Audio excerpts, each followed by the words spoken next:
Tu crois que les voitures électriques c'est un truc tout récent, genre un délire de hipster écolo et des Tesla qui font bip bip?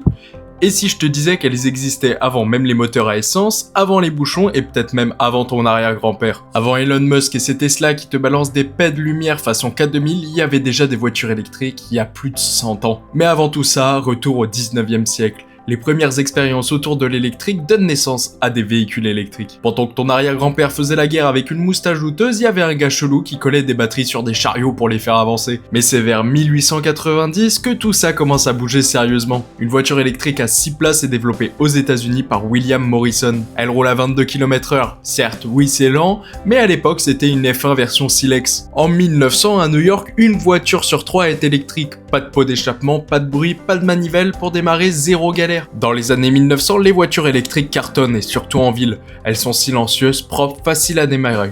Contrairement aux moteurs à essence qui te font faire une séance de muscu à la manivelle. Mais là, en 1908, Henry Ford débarque. Avec la Ford T, moins chère, plus rapide, ça pue, ça vibre, mais les gens, ils adorent. Et bah à l'époque, tout le monde choisit que ça pétarade.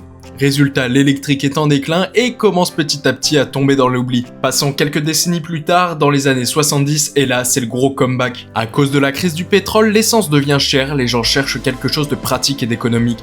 L'électrique revient donc sur le devant de la scène. Mais bon, les voitures ressemblent vraiment à des grippins sur roues avec 80 km d'autonomie et le look d'un meuble Ikea en dépression. Autant dire que personne n'en voulait. Et puis tout ça change dans les années 2000. On commence à flipper pour la planète, les batteries au lithium deviennent enfin performantes, et là bam, 2008, Tesla débarque comme un super-héros en claquette. Un design stylé, une accélération de fusée et un écran plus grand que celui de ton salon, Tesla vient casser le game. Le Roadster en 2008 puis le Model S prouvent qu'une voiture électrique peut être rapide, classe et technologique à mort. Maintenant retournons en 2025. À l'heure actuelle, le futur s'annonce électrique avec toutes les normes européennes. Les taxes écolo et les restrictions qui te forcent à dire adieu à ton vieux diesel de 2005, mais pas seulement. On parle aussi d'hydrogène, de voitures autonomes et aussi de réseaux de recharge intelligents. Mais une chose est sûre, les voitures électriques ne sont pas nouvelles, elles font juste leur grand retour. Et cette fois-ci, peut-être, elles vont y rester très longtemps. Si t'as appris un truc, lâche un like, abonne-toi et active la cloche pour ne rien rater. Et dis-moi en commentaire si t'es plus team électrique qui glisse en silence ou la team essence qui pétarade un max comme un dragon enrhumé.